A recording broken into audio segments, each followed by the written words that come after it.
I'm well, thanks. Yeah, you're doing good. Yeah, all good. Well, I can't thank you enough for agreeing to meet me and having this discussion. Well, it's good to talk with you. Thanks for inviting me. So I discovered you a few weeks ago with your speech at Oxford. It just popped on my X feed, and I discovered your work. I discovered who you were, and I would love for you to introduce yourself to my audience and explain what this event was where I had the chance of discovering you. I will link the YouTube video in the description so people can check it out.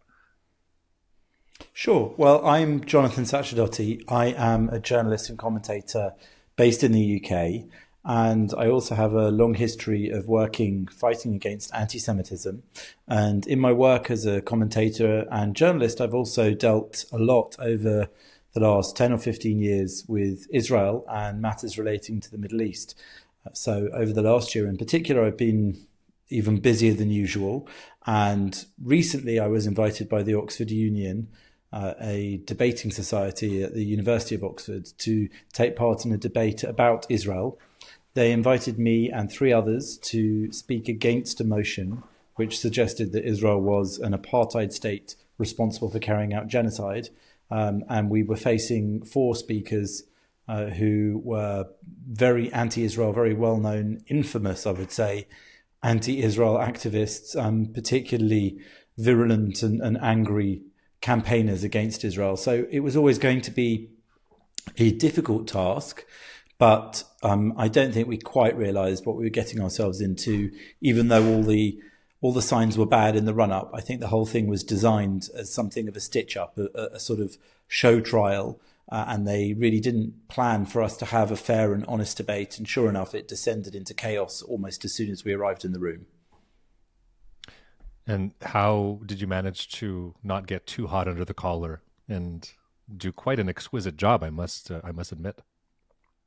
Well, that's very kind of you to say so. And I have heard that from quite a few people around the world over the last few weeks. I think that there are various things that help me to stay calm. One, it's my natural temperament. I am generally quite a calm person, even when I'm excited or passionate or animated by a topic, especially if I'm dealing with it professionally. I think it's important that in debate or discussion or analysis, we keep a sort of level of decorum and calmness that can enable us to discuss matters that are really important, often controversial, but really also matters over which we might disagree. So I think it's important in those circumstances, especially, to be able to listen to each other's points of view and to take on board the other side, analysis from other people, from other points of view, other data points, and then try to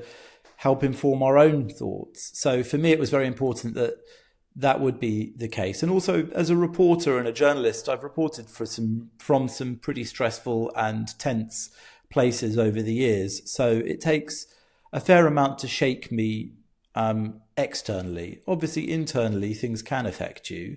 And I think that the animosity and vitriol and anger and nastiness that we met in that room did bother me personally, especially as actually I think it confirmed something that I think many of us are afraid of, which is that among that generation of students, things have changed a bit since my day. I think that we were taught more to be open-minded and accepting of alternative views to our own, and to think more and to learn more and to experience more variety of input in arriving at our own ideas. But it struck me in that room, at least, those students in particular, those who were students, were completely closed-minded and completely blind or deaf, deliberately so, to anything that they didn't agree with. They didn't really want to hear it. They didn't want to give any of it a fair hearing. They just wanted to scream,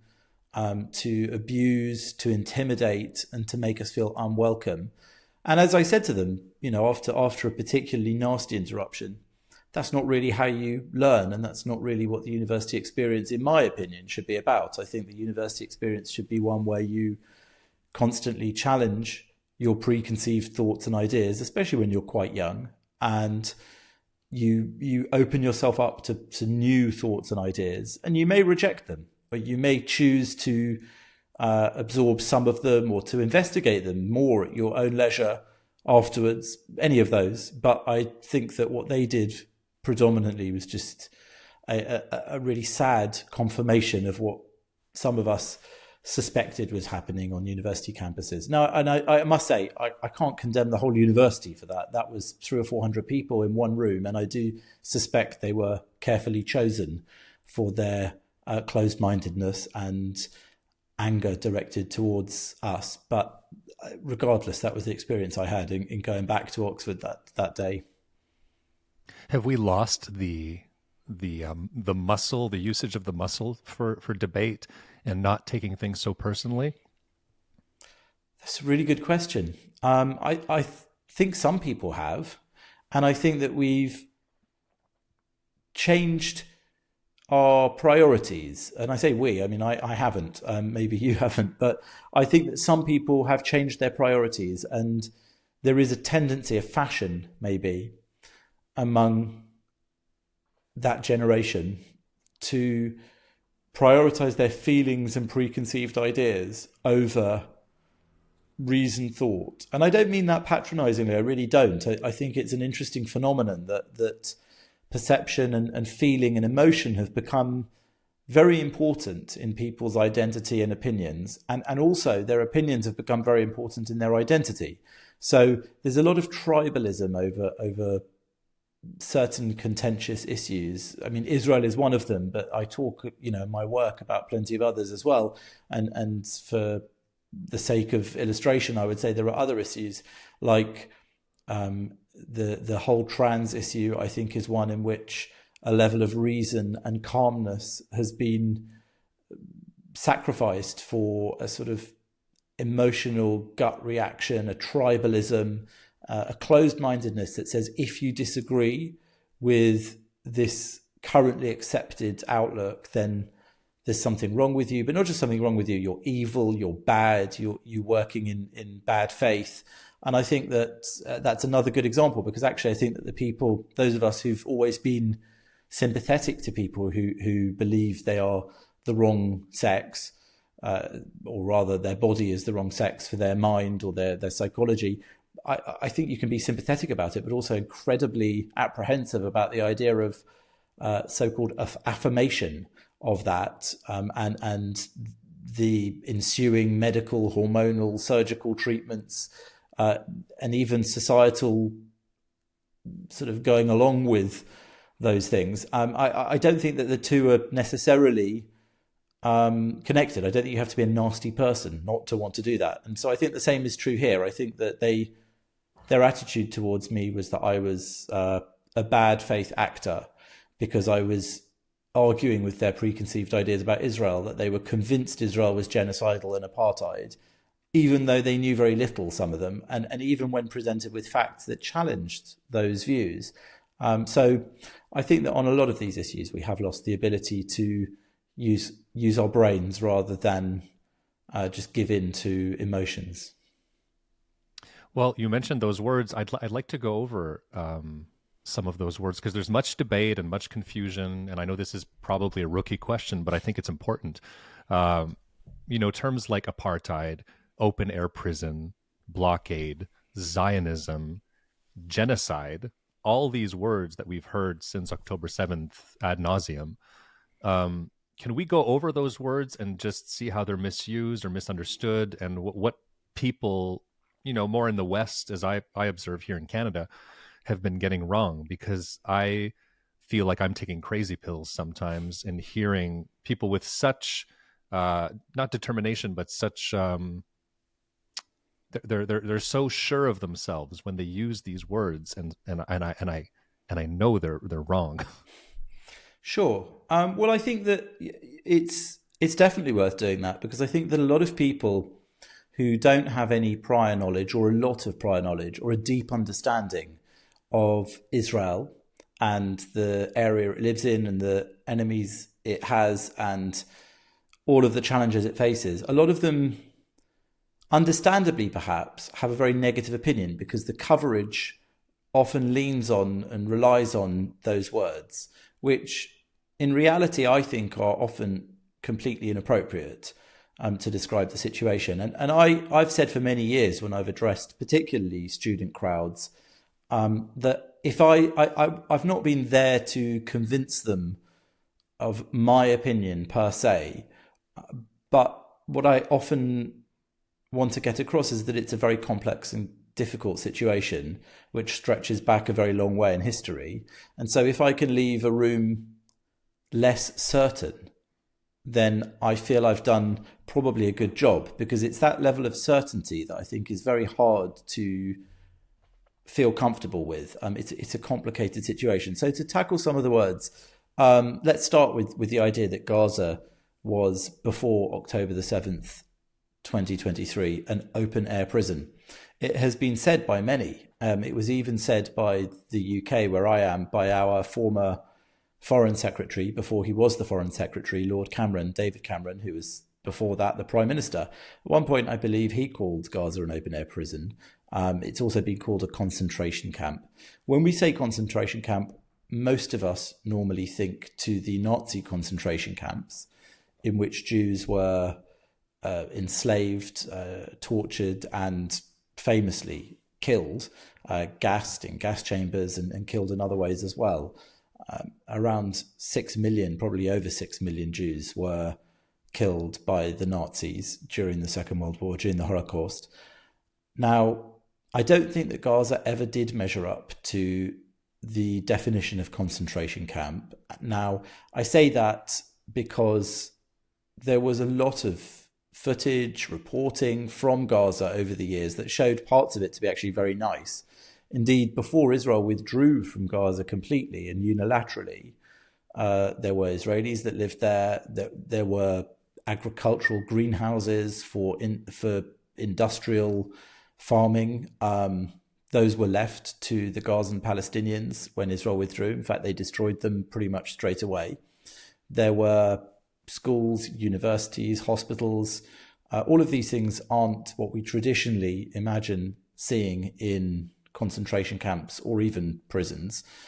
The reasons I think that, despite the beachfront cafes, hotels, luxury car dealerships, phone shops, all the things you might expect to see in many very nice places that you certainly wouldn't call concentration camps or open-air prisons, the reason I think some people described it that way was they felt that the restrictions on the Gaza Strip made it prison-like. So that is to say that Israel enforced its border with the Gaza Strip quite severely because, well, I think we can see why, because what happened on October the 7th was the result of a failure of the security of that border.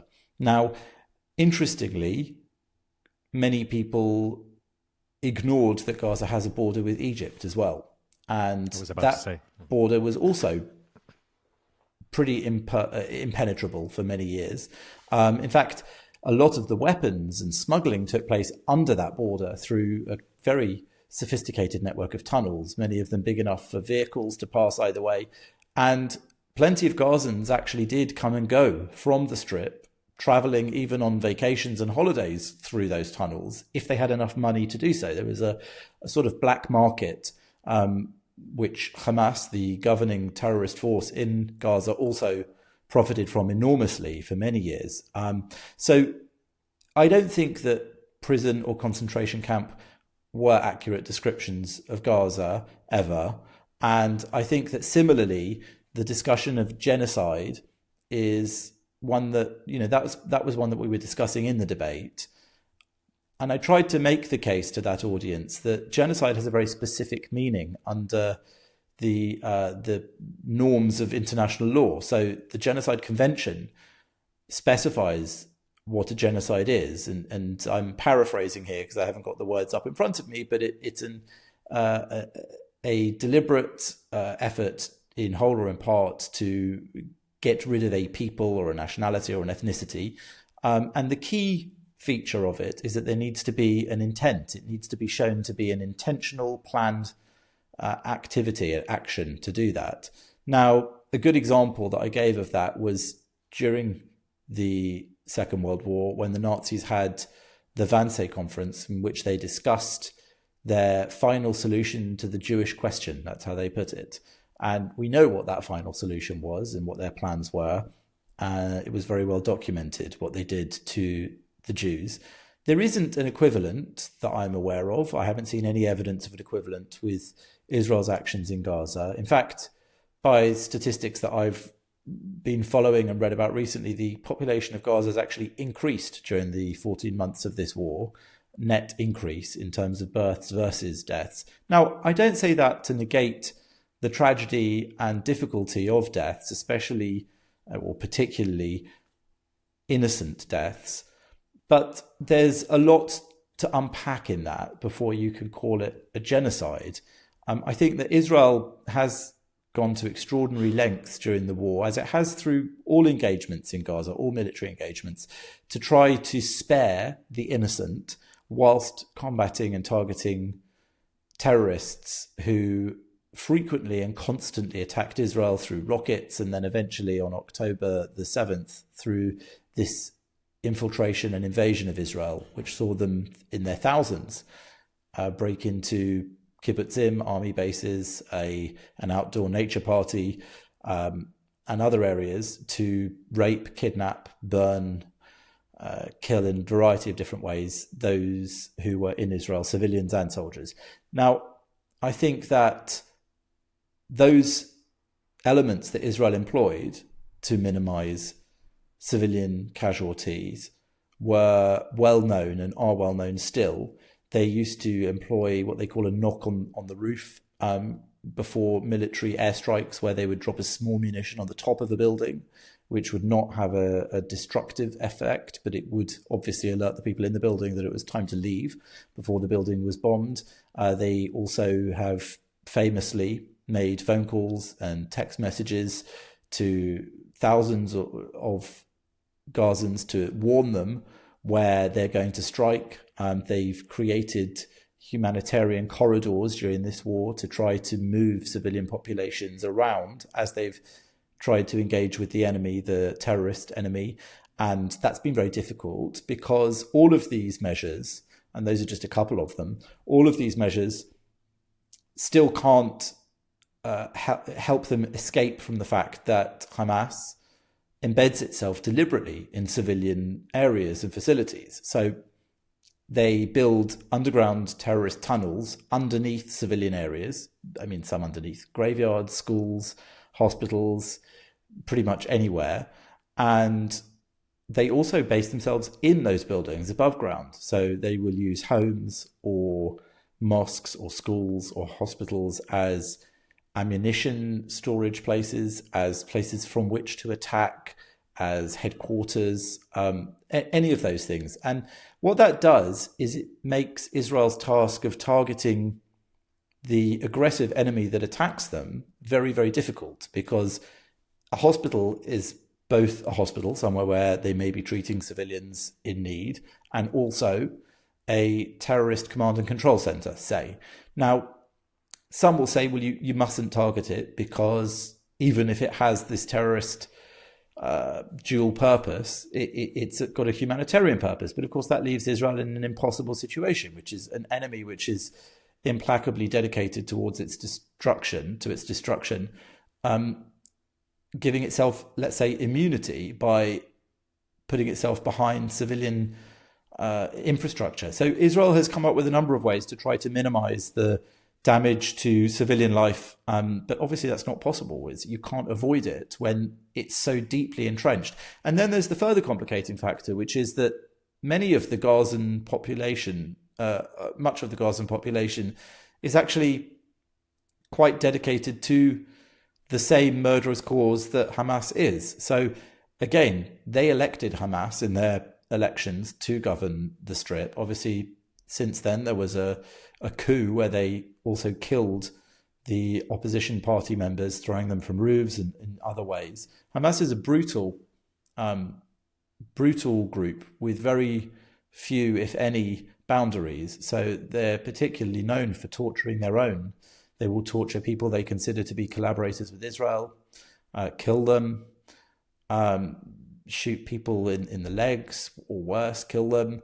That there have been documented instances of that during this war, even against Gazan Palestinians who are simply trying to get some of the humanitarian aid that's been taken into the Strip. Gaza had a lot of humanitarian aid brought in, but much of it was withheld from those civilians. And there are examples of where people tried to access it and were killed for doing so, or severely crippled. So I think that the challenge to Israel is very pronounced, and consequently there are civilian deaths, and that is extremely sad and difficult. But at the same time, I don't think anyone could truly expect a country to go through the experience Israel did, particularly on October the 7th, and just decide that they can't act, because the same people that did that to the Israeli civilians are also holding to ransom, or even worse, using the Gazan people as a sort of human sacrifice. And just finally, to conclude that thought, Hamas is quite clear that the more civilians that it can sacrifice in Gaza, the better it is for its longer-term PR effort, because it can then have the world condemn Israel for the death of those civilians and carry on its efforts against Israel. So it actually doesn't particularly care as a movement about those deaths. It often does whatever it can to maximize them, knowing that that is one of the things it can use in this asymmetric war. It may be a smaller and weaker force in terms of Israel having a very formidable armed forces, but it has the, let's say, strategic benefit of being quite willing to sacrifice its own people in order to draw worldwide condemnation of Israel's actions. And that's, again, a doubly difficult dilemma for Israel. I always say Israel has, in many of these cases, a choice between two bad options, and it often has to choose the least bad. There aren't always good options. How would you rate the response so far by Israel, by the IDF? Some have called it, I've heard Douglas Murray say that it's the most precise operation in all of the history of war. It's hard to know how to answer that, because there are a number of ways you can evaluate what Israel and its military has done over the last year and a bit. In some ways, it's been an extraordinary success.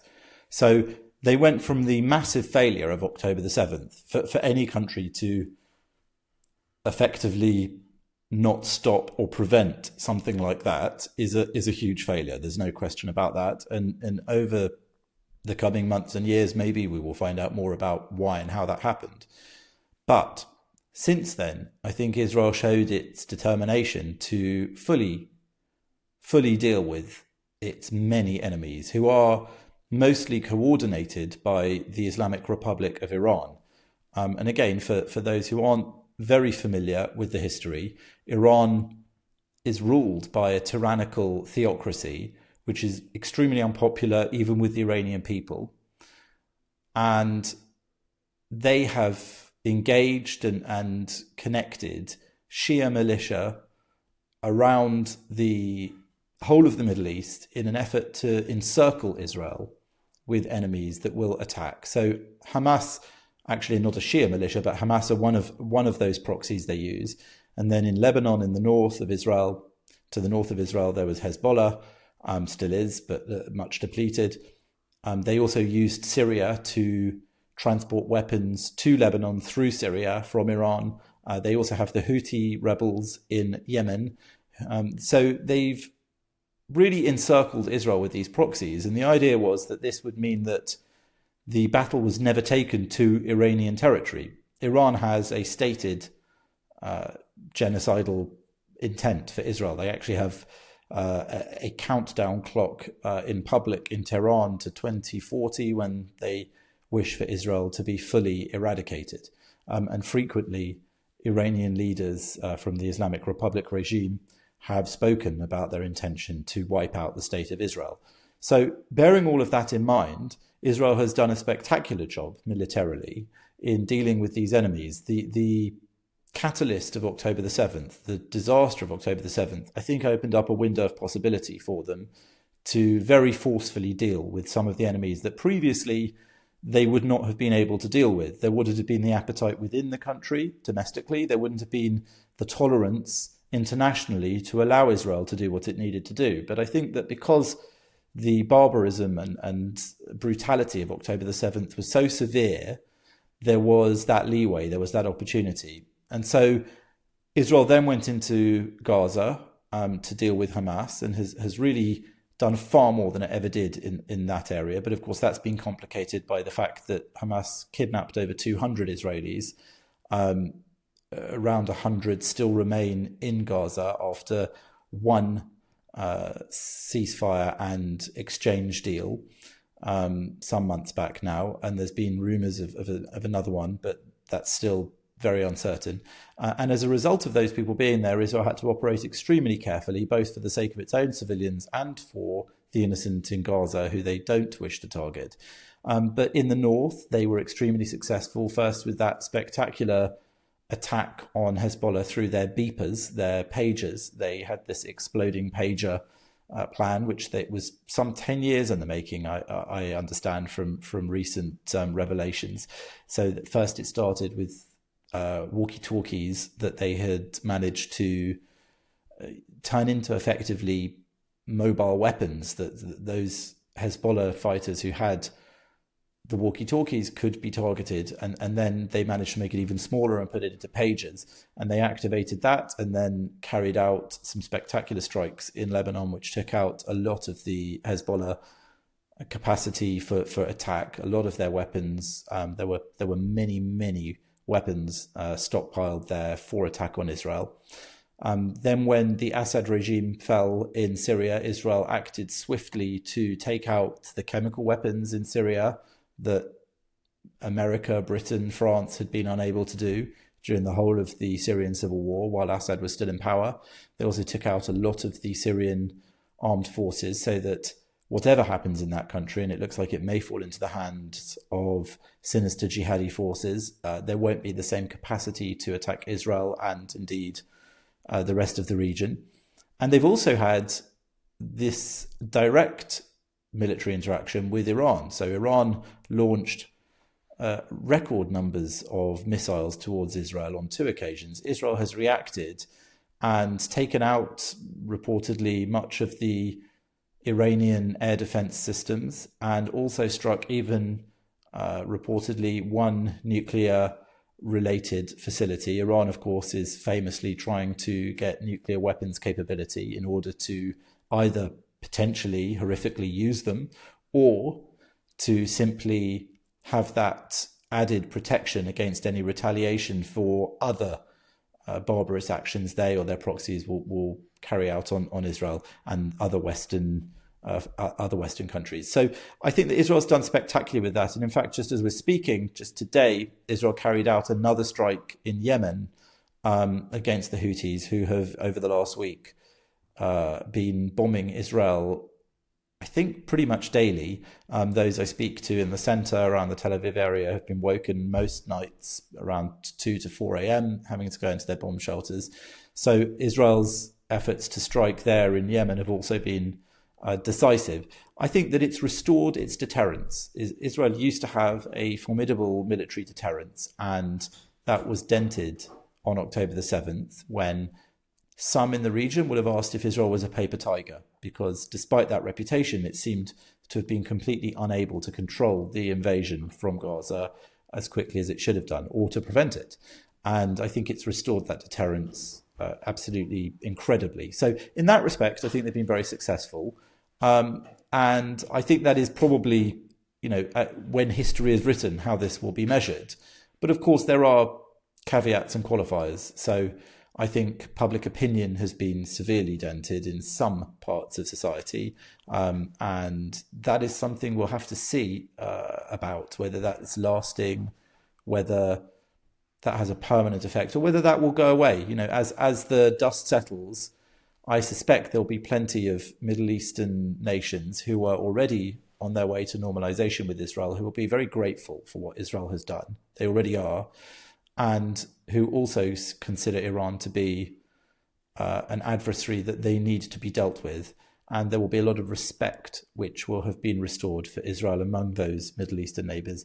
And I think that ultimately the future of the Middle East, the near future, is one of a choice between Arab nations which are willing to allow for the possibility of a region, a Middle East region, with a thriving Jewish state within it, and those who consider that utterly unthinkable.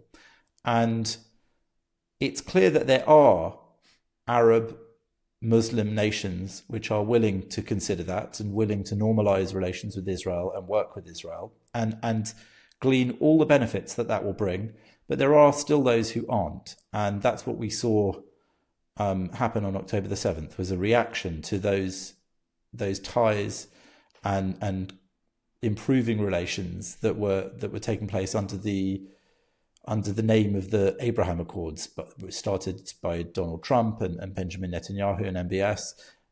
I think that hopefully we'll see a resumption of that direction when Trump comes back into office in January, and hopefully, and it is hopefully because things are uncertain there, the path into the future will be one of greater security in the region. What happens if Hamas does release the hostages? What would happen?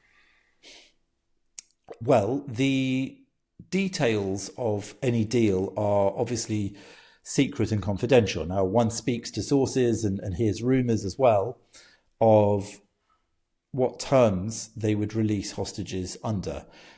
What happened in the history of Palestinian terrorism is that they have learned over the years through previous exchange deals that Israel has a massive dedication to getting back people who've been taken hostage. Whether it was Gilad Shalit, the soldier who was taken hostage and exchanged for over 1,000 Palestinian prisoners. And it's worth pointing out at this point that when there is an exchange of hostages for Palestinians, the Palestinians released are largely people who were found guilty of actual killings, terrorist attacks. And those people are on life sentences or long sentences in Israeli jails. And the conditions they're kept in those jails are compliant with international law and far superior to what we assume the hostages are experiencing now in Gaza. We know a certain amount from those who were recovered, and the two are not really comparable, but those are the deals that Israel has made in the past. And I think that the Arabs learnt very early on that Israel, as a Jewish state, prioritizes human life. And they even make deals to return dead hostages and bodies of hostages.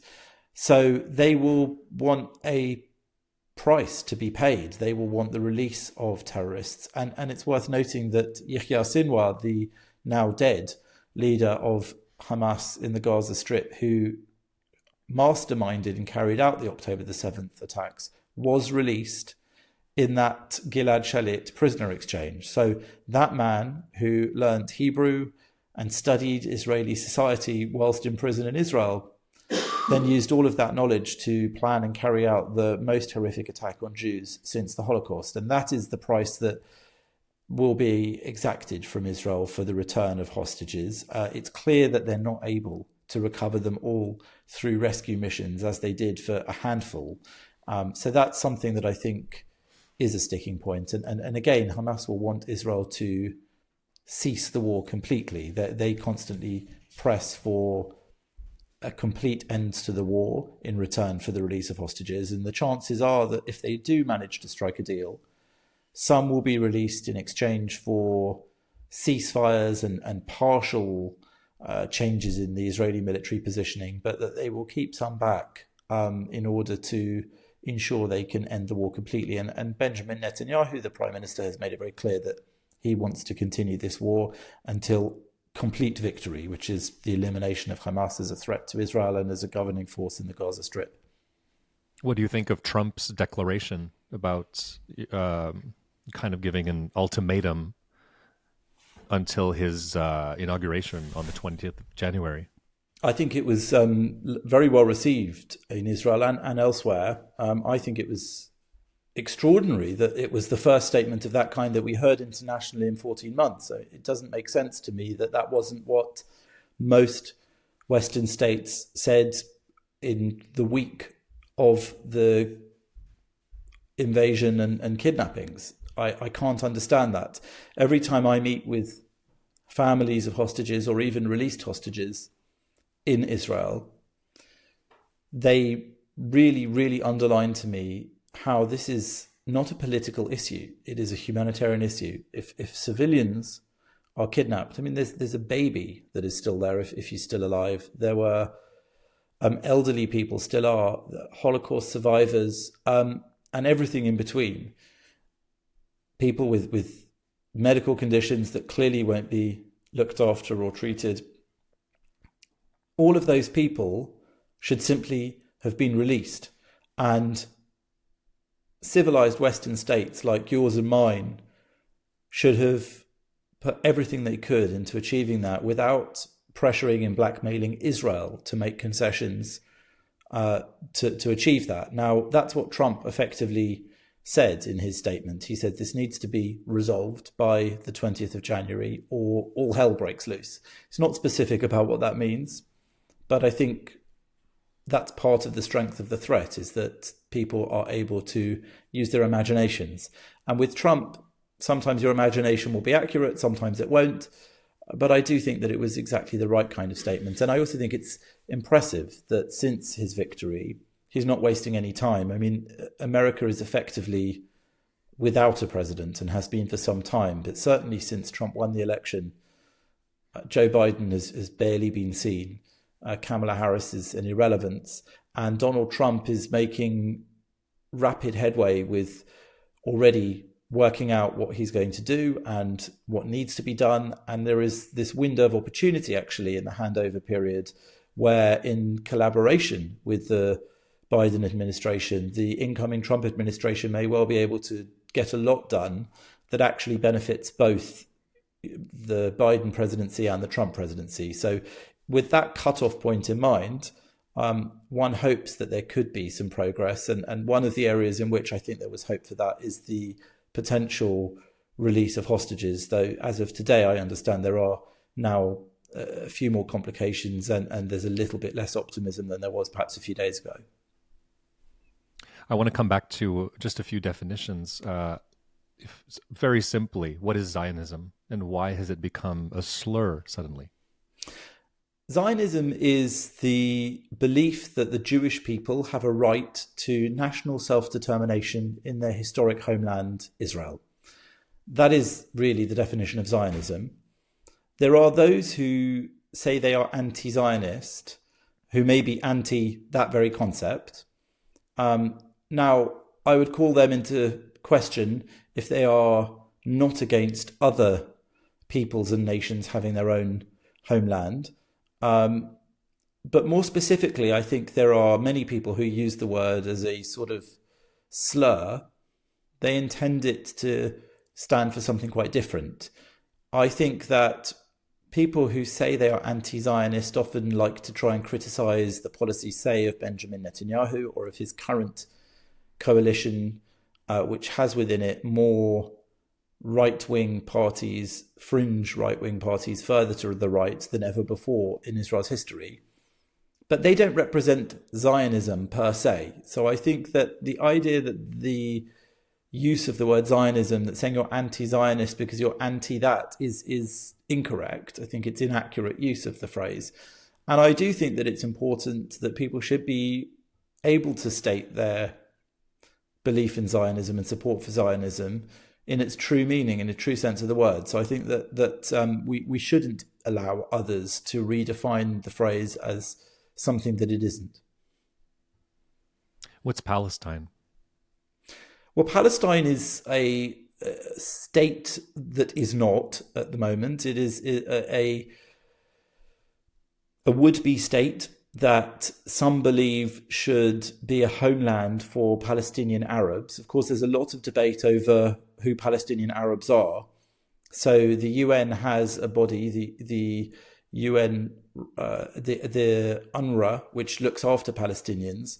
It's its dedicated aim. That defines Palestinian refugees as anybody who is a descendant from people who lived in the Palestinian Mandate territory, and any descendant of theirs. So whereas most refugee populations don't pass on refugee status from one generation to the next when people have been settled in third-party countries, Palestinian refugee status is, thanks to UNRWA, inherited and thus ever increasing. So the number of Palestinian refugees grows all the time as a result, making the problem bigger rather than smaller. You can be a full American or British citizen or Canadian citizen and still be a Palestinian refugee. There are also, of course, Palestinian so-called refugees around the Middle East, in Jordan, for example, who aren't given proper rights and citizenship there because the perpetuation of an ever larger Palestinian refugee population is part of the fight against Israel. And I think that one of the things that needs to be more honestly assessed and acknowledged is that the Palestinian political movement has long made it very clear in their stated words that pretty much their aim is not to have a state living alongside Israel, a Jewish state, peacefully in coexistence, but to actually eliminate and eradicate the Jewish state of Israel. And given that that is the case, it's very strange that there has always been this pressure on Israel to somehow concede that this is a viable and safe possibility. And I think that that is something that more and more people have come to realize since October the 7th, 23, because I think they made it very clear that, as I keep saying, if you watch the videos from the terrorists, the Palestinian terrorists who invaded on October the 7th, you don't hear them saying this is for more electricity in the Gaza Strip or this is for peaceful coexistence side by side with our Jewish neighbors. You hear them saying, if 1,000 of us die, if 2,000 of us die, this is for the nation of jihad. They're very clear about what they mean. And as I did an event with Einat Wilf a week or two ago, and she likes to call it West-splaining. She says that the West is very good at trying to explain what Palestinians really mean, but she believes that we should actually listen to what they actually say they want, and that if we do that, we're much less patronizing to them and much clearer about what they mean. And I think that that is very true, and the conflict can only be brought to some sort of end and resolution when we do try to see things a little bit more honestly like that. You've mentioned UNRWA. I don't know if that's how it's pronounced. UNRWA. Yeah, UNRWA. I think everyone's best guess is good enough. It's a virtually unpronounceable acronym. Yeah, there's been criticism about their effectiveness and allegations of its funds being diverted. What do you say to people? Because I see a lot of advertising on social media to help the children of Gaza, help Palestinians. And I'm from the arts. I'm a singer-songwriter. I know a lot of artists, and all the artists seem to be, on the Palestinian side, if there's a side.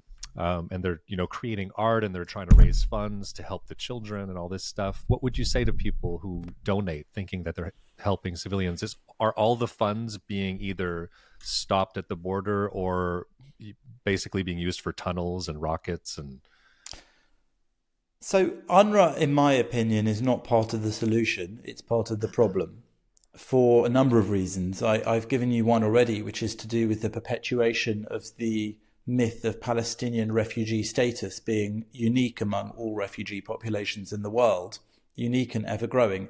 And why that's key is because most Palestinian statements of intent are that, as well as a Palestinian state, there should be, as part of a final status agreement, the right of return for Palestinian refugees, not to their new state, but to the state of Israel.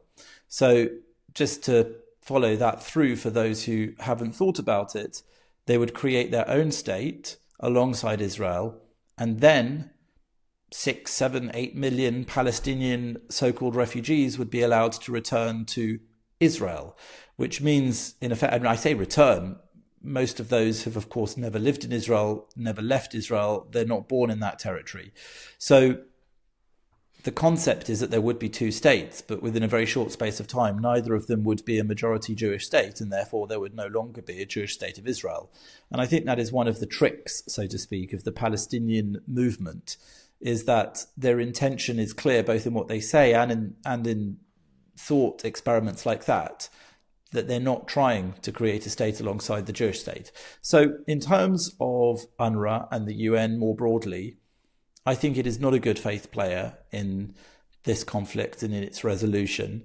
They are, in the example of UNRWA, it's been shown that there were many UNRWA workers actively involved in the October the 7th attacks. There's a video of UNRWA workers dragging an Israeli corpse into a vehicle and taking it back to Gaza. Just one example. There have been UNRWA teachers who were involved in terrorist activity, in keeping hostages. UNRWA has, because it employs many people in Gaza, many Gazans, it has a massive crossover. If you imagine the Venn diagram of Hamas and Palestinian Islamic Jihad and UNRWA, there's a lot of people who work for UNRWA who are affiliated to those terror organizations. And I think that it's naive if we believe that UNRWA and the UN were always and continue to be unaware of the affiliations of many of its staff and its workers. It's not more than naive. I think it's just wrong and idiotic to believe that. They definitely know. Israel has certainly told them. And this is something they've ignored for many years. People can look at the work of UN Watch under the excellent leadership of Hillel Neuer. He has made it documented and clear for many, many years just how compromised UNRWA is as a body. It is entirely corrupted by its associations with Hamas and Palestinian terrorism, and it's decidedly dishonest of people to continue to support UNRWA as if it is going to somehow be a fundamental part of the solution to this problem rather than an active agent in the continuation of the problem. But of course, as you say, there are many people within the arts and beyond the arts who want to support the needy and, let's say, innocent in Gaza. And that's a whole other conversation, who are the innocent and who are not. But let's put that aside for the moment. Those who want to support those people maybe will find it difficult to do so, because you would assume that giving money to a UN body might help support them. But where Israel has been bringing in tons and tons of aid, or allowing in tons and tons of aid into the Gaza Strip, UNRWA and other international aid agencies has not been distributing that aid effectively and has been allowing Hamas to hijack it and use it for their own profit or to fuel their own war effort. So all of those things mean that it's not necessarily easy to support those in need in the Gaza Strip, and that is not necessarily Israel's fault. Again, I think there is a tendency among the broader public to want to blame someone and to assume that there is an easy solution, but there isn't an easy solution. And to continue burying one's head in the sand about UNRWA and others like them means that there never will be a solution, because it perpetuates part of the problem. I'd like to talk about Elon Musk and his acquisition of Twitter and now X, and what he's done so far for freedom of speech, because I've gotten a lot of my information. I feel that it's clearer and more truthful. Maybe I'm wrong, but on X compared to other social media. I've even tried searching for Hamas on Instagram, which is impossible, and completely suppressed and shadow banned. Whereas it seems like X is pretty fair and accurate. Again, I could be wrong. But I've also heard people mention that Elon Musk is anti-Semitic, and especially since the ADL incident in 2023. Can you clarify the controversy details around all that and your thoughts? I don't consider Elon Musk to be anti-Semitic personally, and on balance, I am very grateful for what he's done to X, previously Twitter, and more broadly to what he's done to freedom of speech in the US and, of course, therefore, in the wider world. Now, that is to say that freedom of speech means that more people with views that are offensive to me have also been free to express them on X, whether they might be anti-Semitic or otherwise offensive to me.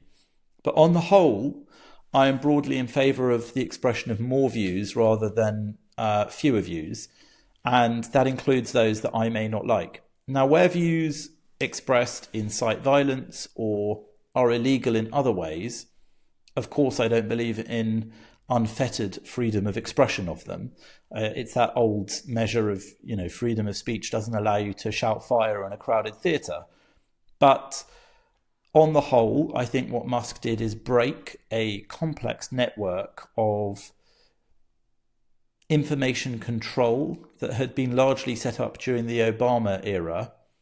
I think Ben Rhodes, who was one of Obama's leading communications people during the era of the Iran nuclear deal that Obama was very proud of, proudly spoke of the echo chamber that he had created, a sort of network of NGOs which backed up the Obama administration's opinions and would then all echo it together, creating a sort of influence that would then go further into online platforms, and companies like Meta and then Twitter would also comply. So, for example, during the whole COVID era, I think there were strong restrictions on what people could say on online social media platforms which were non-compliant. Any views which were non-compliant with the COVID regulations were heavily censored. I myself was a believer in vaccination. I complied with the lockdowns pretty thoroughly. So it's not that I myself was a skeptic, but I was disgusted with the censorship of free and informed speech on those issues. And so when it comes to matters like Israel, I do think that Musk's ownership of Twitter has made a very big difference. And I think that we need to think very carefully as we go into the future about the ownership and opacity of social media networks. In particular, TikTok is a big problem. TikTok, of course, having the Chinese influence means that there is the possibility that the Communist Party of China is able to directly or indirectly influence what we, and particularly the younger generation in America, UK, elsewhere, is seeing. Famously, the Chinese version of TikTok is educational and mind improving for Chinese youngsters, whereas ours certainly seems anything but. It kind of pushes algorithmically all sorts of trash and chaos causing trends and ideas within our societies. And there have been a few interesting studies about how long it takes for a brand new TikTok account on a brand new phone to just swipe through until it receives either pro-Palestinian or pro-Hamas content and pro-Israel content, and Israel doesn't come out of that one well. So I think that what Musk has done with X is really important, and I think that he's trying to restore a level of free speech and open dialogue and debate, and that means that there is obviously going to be some negative effect of that, but I think predominantly the effect is, in my opinion, largely positive, and I think it would have helped Donald Trump, for example. I think there was a very clearly visible now concerted effort among the legacy traditional media, television and things like that, and newspapers, to hide Joe Biden's massively compromised abilities due to his advanced age and ailing health, and similarly to completely trash Donald Trump's reputation and personality. And I think that X, among other things, helped to counter that, and as did things like podcasts. So, you and I are having a long form conversation here. The 3 hours of Joe Rogan interviewing Donald Trump was incredibly enlightening to many people. It bypassed the normal gatekeepers of seeing the presidential candidates, the traditional news media, who had made efforts to ensure people didn't see Donald Trump in 3 hours uncut, uncensored. But Joe Rogan, with his incredibly successful podcast, made sure that people could see that. And it's no surprise that Kamala Harris was afraid to put herself up for the same thing. So, I don't think Elon Musk is perfect, and I don't think everything he does is perfect. He's also quite an eccentric character, but I think that on the whole, it seems like a positive effect what X is doing. And I think that, as you said, many of us are able to access ideas and thoughts and opinions and streams of information that we wouldn't be able to through X, and also through things like Telegram. I've read a huge amount of material during the last 14 months about the war going on in the Middle East through Telegram. I've seen quite horrific videos that you can't find elsewhere that I really felt it was very important to see, relating to the horrors of October the 7th, and similarly what's going on inside Gaza since then and in other parts of the Middle East. I think that's all very important. Now, that the health warning that needs to go with that is it places a great deal of responsibility on the viewer to verify and corroborate what they're seeing, which traditionally used to be the job of journalists, editors, and those gatekeeping news organizations who would try to verify that stuff before they showed it to us. I think they've often failed in doing that. So that means that they've to some extent lost that responsibility, but it doesn't mean that it doesn't exist. There's a huge amount of false information and deception.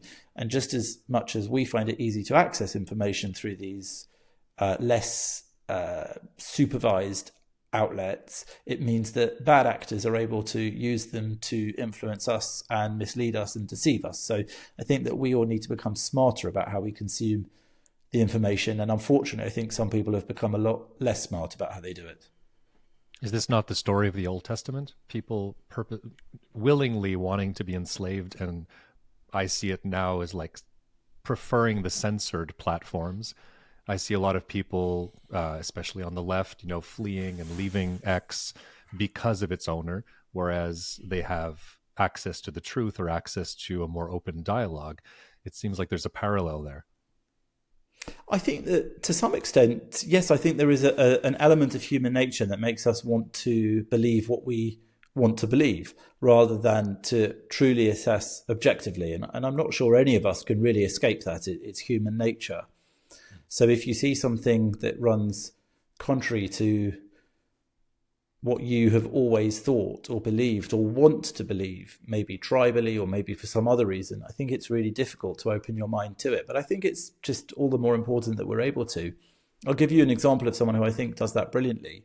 I had the privilege of meeting and debating with Mossab Hassan Youssef, who was the son of Hamas, as he's known. His father is a Hamas spiritual leader. He grew up as his father's confidant and right-hand man until around the age of 18, when he was arrested, and whilst in Israeli jail, he decided to inform to the Israelis on Hamas plans to carry out suicide bombings.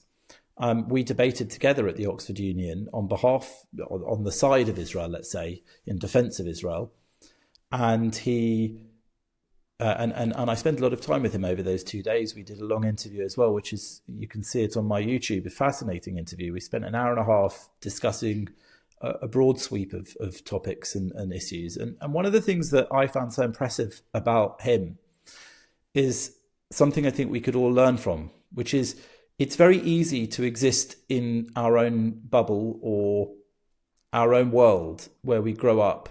It's often extremely difficult, and in his case, extremely dangerous to break free from that. But he is somebody that had his doubts, according to his history, from childhood. He challenged ideas in Islam and in Palestinian society from early on. He tells stories about doubting the stories he was told about what happened after death spiritually, and going into the graveyards to literally listen inside the graves to hear if there was the battle going on he'd been informed took place after death. Now, to me, that kind of independence of thought and willingness to inform yourself and break free from what you may otherwise just blindly subscribe to for your whole life is so important. And I like to hope that, I have even a fraction of the amount that he does. I do have a naturally inquiring mind. And I always say to other journalists, colleagues or younger people starting out in the field, that often it's a good idea, or always a good idea, to try and disprove what you think is the story you have. And I think that's all the more important when it's a story you agree with. So if you have a version of the story that is how you would like it to be, I think it's your job to test it and stress test it against everything you can to figure out how it might be wrong. And it's then that I think you can prove the more likely version of it, which is accurate. I think a lot of us do fail to do that at times. And I'm by no means perfect or able to always see through my own position and beliefs, but I do try very hard, and I think that's something that we really should do. But as you say, I do think there is an element of human nature which means that we often are able to switch off that part of our brain, that critical part of our brain. And I think it's really important that going forwards in the world that we live in now, we should really encourage that cynicism and skepticism in the younger generation, but to avoid conspiracy theory and the more kind of sinister side of it as well, which is the side effect. If you can help me to get him on the show, I would be eternally grateful, by the way. Just I'm throwing that in there. Well, I mean, he's a very popular guy in a lot of demand, so I know that he has to choose really carefully. But I'm more than happy to connect you with his agent who fields request him and see if you can do that, because I do listen. I think he has a unique voice in the world. Not just because he has experience from both sides, so to speak, deep within Hamas and also deep within the Israeli security apparatus, but also because I think he's, from talking to him, done such a massive amount of thinking over his life and exploring ideas around religion, existence, humanity, philosophy, history, that he's a fascinating person to talk to or listen to. And there are loads of interviews with him online. I mean, not just to plug my own, but it was an exceptionally interesting conversation that we had. And I do recommend it to people because there are few people who speak with the kind of insight and at the level that he does on these topics. And it is quite inspiring to hear his thoughts, even if you don't necessarily agree with them all. I read that Jesus is Palestinian. Can you clarify anything about that? What's that scandal about? Yeah, so it's one that comes up every so often. There is a TV presenter here called Bear Grylls here in the UK. I don't know how well known he is internationally. He's a sort of grown-up Boy Scout. He's like a survivalist, goes to harsh environments and does shows about surviving in them. Now he has written a book about Jesus. I understand that he personally found his faith or increased his faith in adulthood and has now written this book, and as a sort of promotional activity he made this video online for Christmas in which he said that Mary was a refugee and they were Palestinians or something along those lines, which of course is bunkum. Palestinians didn't exist at the time of Jesus's birth, and Jesus and Mary were, well, quite famously Jewish. They were born in Judea. So I think that, or rather Jesus was, I think that I don't understand the tendency to try to claim religious figures like Jesus. I'm not Christian, I'm Jewish, so it's maybe not my place to weigh in too deeply on the spiritual side of this, but just factually speaking, it's preposterous. And I don't understand why people would try to hijack the figure of Jesus or Mary at that and suggest that they're Palestinian, not least, I mean, because it's obviously rubbish and historically inaccurate, but also because how is that a desirable thing? I don't think it fits. I don't think the Palestinian agenda or the Palestinian tendency over history towards bloodshed and terrorism is particularly aligned with the story of Jesus or Christianity. So to me, it's a really confusing thing for a self-professed Christian to do. And I think it just shows some of the confusion in the minds of some of the sort of woke or demonstrative theatrical do-gooders in the world who've decided that the Palestinian cause is one that they should support blindly, regardless of any of the horrors, for example, October the 7th. So they want to recruit Jesus as a Palestinian. I find it utterly unbelievable. Do you feel since November 5th, to lack of use of a better term, the vibe shift or the culture shift in the UK?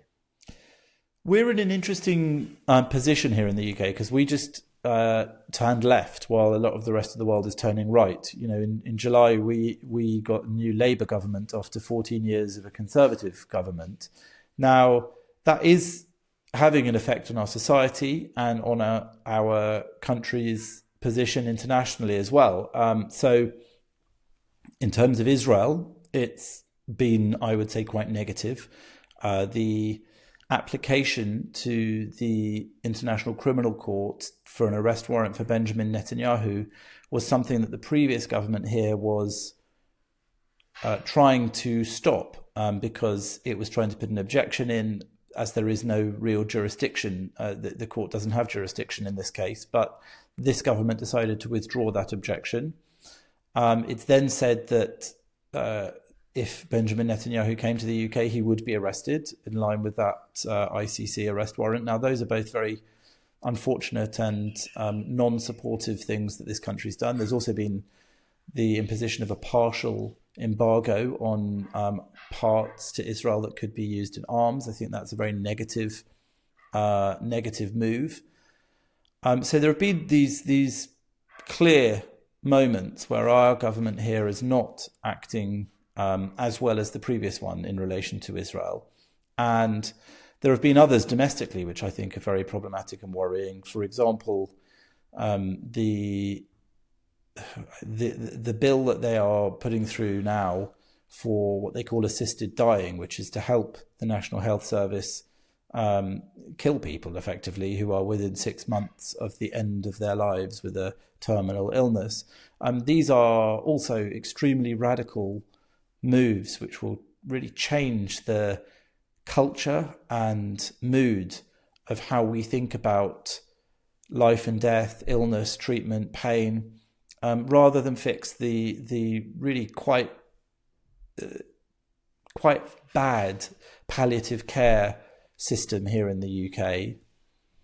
They've decided that it's a higher priority to help people nearing the end of their lives to die with the assistance of doctors. I think that's an extremely negative move for our society. So I think that our government at the moment is really running counter to some of those moves elsewhere in the world, to the sort of move to the right and the move to a more robust set of policies that you might find in the US under Trump. And again, I think Canada is looking like it's going to make that shift. So I think that we're in an unusual position here, and that's for the next few years, most likely. After that, I don't know what will happen. And I will say, I don't think it's because British society particularly shares those views. I think it's because after 14 years of the Conservatives, they were considered to be doing a bad job. And people voted, I think, for the Labour Party here more out of desperation with the right than being in love with the left. Indeed, the actual share of the vote that the Labour Party got in the UK was relatively bad, but because of the electoral system and the first past the post system and our constituencies, they had a landslide. So they now have a very big majority in Parliament. So all of this is just to say, I'm not sure it's had the biggest effect here, but I do think that once Trump is in power in the US, even our Labour government will be forced to toe the line somewhat in some of the more important international issues. And that gives some relief, I think, to those who are disappointed with how this government's behaving. One of my listeners had a question for you. Is there any realistic way out of the downfall of the West to Islamists? What are potential solutions? Wow. I think it's a really pressing question of our time. And I think that we need to really educate ourselves about Islam. And it may not be something that people are really interested in. I can understand that unless you're a Muslim, there is no real reason why you should be interested in Islam, except that it is having a very big impact and effect on our lives, even if we're not Muslims. So for that reason, I think it's important that we should better understand it. It is a faith which is growing in numbers of adherents, and our societies are changing because of the growing number of Muslims within them. Now, there are, of course, plenty of Muslims who are peace-loving people. But you mentioned Islamists, for example, which is widely used as a term for extremist political Islam, which is widely understood to have a more negative effect on our liberal Western societies. And I think there are so many questions that our governments and societies need to not just answer, but they need to learn to ask.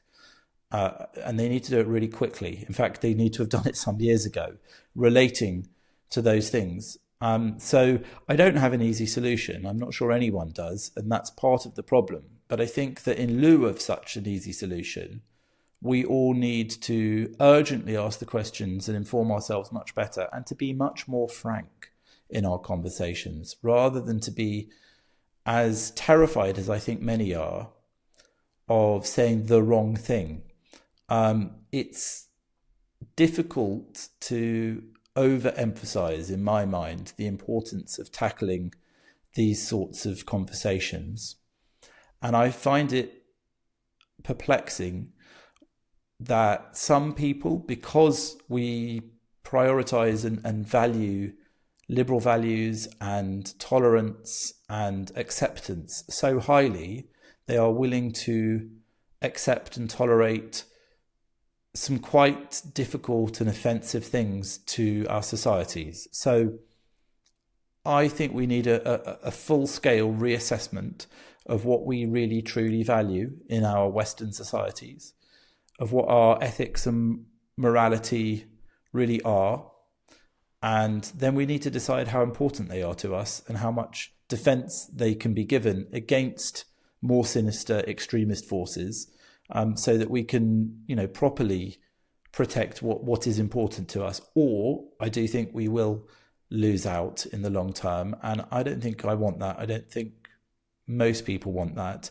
But I think at the moment we're in this difficult position where even if there's a vast number of people who have these concerns, they don't really know where to take them or how to express them. And they're very, very afraid of saying the wrong thing and being either endangered by it or simply putting themselves in a position of disapproval of others, of being racist or stupid. These are the sorts of things that are thrown at those who try to discuss these issues. So I think it's really important that, thank whoever sent you that question. I think they're on the right track. They need to keep looking into this. And I think we should do it all from a position of humanity and of our appreciation and value of what's important, which are ultimately liberal human values of all the things that we hold dear, whether it's women's rights, gay rights, freedoms, freedom of speech, freedom of thought. All of those things need to be protected and need to be protected against anyone that's challenging them, even if they do it under the structure and framework of a religion. Religions should not be beyond criticism. No religion should be, especially when it impedes on our freedoms and our lives, even if we're not members of it. You forgot to mention the word Islamophobia. Well, I didn't, but if I'm happy to discuss the word Islamophobia, which is to say that often, I promise I won't keep you 3 hours like a Joe Rogan. No, that's fine. We'll be done soon. I do need to go in a sec, actually, but just to say that I do think that Islamophobia is it's a tricky concept, and it's often used here in conjunction with anti-Semitism. Anti-Semitism is the word that we use for anti-Jewish thought and action, sort of racism against Jews. But I don't think that the two are equivalent in how they're used. And I think there's often an attempt to make them equivalent. So when Jews have been persecuted or they've suffered from anti-Semitism here in the UK or elsewhere in the West, I think there's often been an effort to say we are against anti-Semitism, Islamophobia, and all forms of prejudice. But those aren't all the same thing, and they have unique features. So I think we could have another hour-long conversation about the phrase Islamophobia. But I think that it's important to recognize that there are elements of Islam which people are justifiably afraid of. And so I wouldn't consider it Islamophobic to criticize certain elements of Islamic doctrine or thought or philosophy which run counter to the things that we maybe hold dear. So that shouldn't be controversial, but it is. I recognize that it is, but it shouldn't be, because if Islam, mainstream or extreme, has negative things to say about my existence as a Jew, for example, or as a non-Muslim, or as a gay person, I think I have every right to have negative things to say about it. Any ideology or philosophy which wants to have those negative and dangerous things to say about me has to be open for me to criticize it sensitively and compassionately, but regardless, I won't be quiet about a philosophy or ideology that believes I should be killed.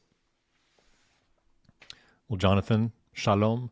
Thank you so much. Happy Hanukkah, Merry Christmas, the whole shebang. I really, really appreciate your time and your generosity and your eloquence and the English class for definitions. Well, thank you, Jason. It's been a really interesting conversation. I think it's really important that we're having these conversations. So I hope that it's the beginning of more conversations for viewers and thoughts and thinking for others. And I hope that we can, as we go on, carry on tackling these really important issues. So I appreciate you doing this. I appreciate you, and a very, very healthy and peaceful 2025. And to you.